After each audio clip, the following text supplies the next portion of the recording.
오늘을 살아가는 묵상 시간입니다. 오늘 본문 말씀 이사야서 51장 1절과 2절입니다.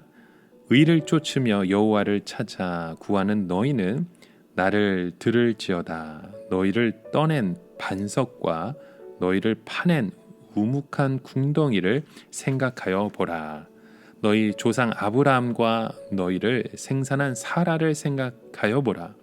아브라함이 혈혈단신으로 있을 때 내가 부르고 그에게 복을 주어 창성케 하였느니라. 여러분, 이 사람들이요, 자신의 그 불행을 느끼는 방식은 참 다양한 것을 보게 됩니다. 어떤 사람은 과거에 잘 살았을 때와 현재를 비교하면서 불행하다고 생각하는 거잖아요. 또 어떤 분들은 자기 친구들 중에서 제일 잘 사는 사람과 비교하면서 나는 왜 그럴까? 자기 자신의 못난 모습을 생각하는 겁니다. 이스라엘 자손들은 주로 과거형으로 살았죠. 나라가 망하기 전을 생각하면서 옛날에는 잘 살았는데 지금은 완전히 망했다고, 그렇게 신세 한탄을 항상 했습니다. 하나님께서는 과거에 잘 살았던 것도 중요하지 않고 지금 잘 사는 것도 중요하지 않으며 단지 지금 내가 누구의 손에 붙들려 있느냐 하는 것이 더 중요하다라고 말씀하시잖아요. 자, 오늘 본문 말씀 속에 보면 의를 쫓으며 여호와를 찾아 구하는 너희는 이라고 말합니다. 바로 유다가 멸망하고 예루살렘 성전이 불탄 후에 먼 나라의 노예로 끌려가서 고생하는 가운데 다시 신앙을 붙들게 되는 사람들을 말하는 거죠. 그들은 신앙을 가지기까지 너무 많은 대가를 치렀습니다. 이 세상에서 하지 않은 고생이 없을 정도로 수많은 고생을 다 했던 거죠. 그들에 대하여 하나님께서 하시는 말씀이 이 세상에서 아무리 많은 고생을 하고 많은 어려움을 겪었다 하더라도 최종적으로 하나님을 제대로 믿기만 한다면 그 모든 고생을 다 합친 것보다 더 큰 축복을 주신다는 것입니다. 그러므로 지금까지 얼마나 고생했느냐가 아니라 그 고생을 통하여 제대로 하나님을 믿게 되었느냐 하는 것이 더 중요하다는 말씀이죠. 그래서 오늘 본문 1절에 보시면 너희를 떠낸 반석과 너희를 파낸 우묵한 궁덩이를 생각해보라 라고 말씀합니다. 여러분, 돌을 다듬어서 어떤 성을 만들거나 집을 만들 때 일단 돌산에서 돌을 캐내야 되겠죠. 그 돌을 떠내 그 채석장의 모습이 여러분 어떻습니까? 그 돌을 파낸 구덩이의 모습이 어떻습니까? 형편이 없잖아요. 그곳은 그저 평범한 돌산이었을 뿐 볼품이 없는 구덩이입니다. 그런데 거기에 있는 돌을 꺼내서 석공이 다듬어가면 최고의 좋은 재료로 변하게 되는 것을 보게 되죠.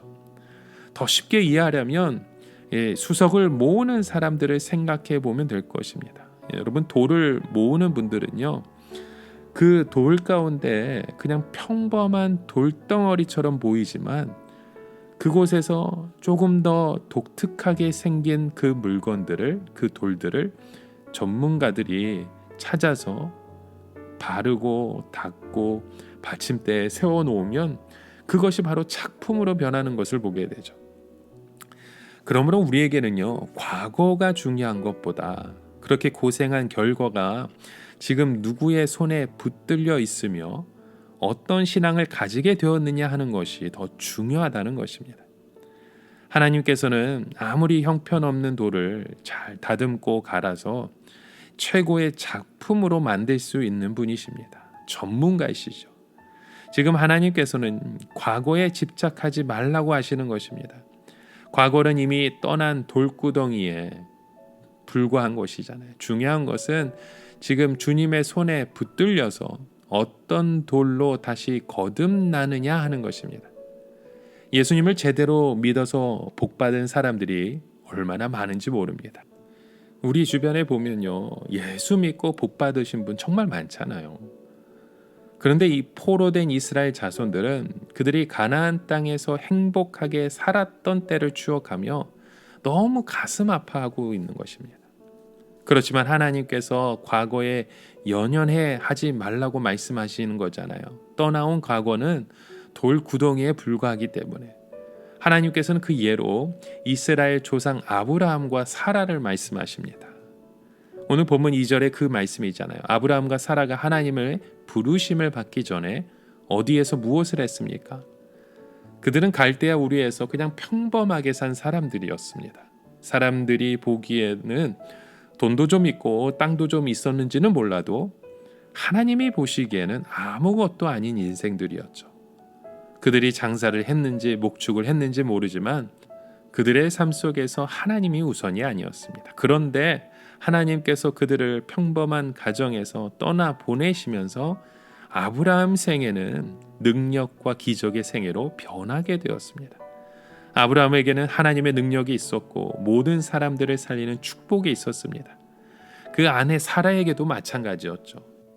바로 하나님께서 하시는 일이 바로 그런 일들입니다.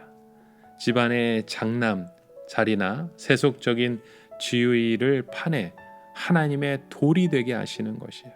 오늘 본문에는 모세의 이야기는 없지만 그가 어떻게 되었습니까? 모세는 애굽에 박힌 돌의 존재였죠. 그가 거기에서 계속 살았더라면 공주의 아들로 호화롭게 살았을 겁니다. 그런데 하나님은 모세를 애굽의 채석장에서 그를 꺼내어서 하나님의 종이 되게 하신 겁니다. 그래서 나중에 애굽에 있던 것과 비교할 수 없는 그의 모습을 보잖아요. 세상의 모세처럼 능력 있는 삶을 산 사람은 없습니다. 그는 하나님의 손에 붙들린 지팡이가 되었기 때문입니다. 유다가 그렇게 망한 후에 여러 곳에서 노예로 팔려 온갖 고생을 다 한 사람들이 바로 유다의 백성들 모습이잖아요.